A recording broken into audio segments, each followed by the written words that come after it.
చపాతీ పొరలు పొరలుగా టేస్టీగా కలర్ఫుల్గా పొంగడం ఎలాగో ఇక్కడ చూడండి.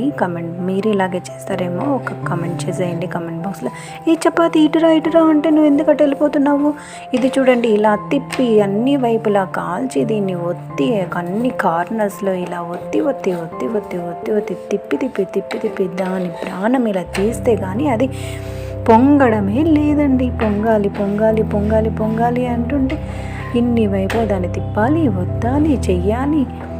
చూడండి, అన్ని కార్నర్స్లో ఈక్వల్గా మళ్ళీ కాలాలి అంటే దానికి అన్ని వైపులా హీట్ అందించాలి అంటే ఇన్నిసార్లు ప్రెస్ చేయాలి, దాన్ని తిప్పాలి, ఒత్తాలి. ఇప్పుడు పొంగేసింది. ఇన్ని చేస్తే కానీ ఇది పొంగడం లేదు. పొంగింది, ఒకవైపు పొంగింది, ఇంకోవైపు పొంగమంటే ఆ పొంగిన వైపు ఒత్తితే ఇంకోవైపు కూడా లేచింది అనమాట. అది పొంగేసింది, అయిపోయింది.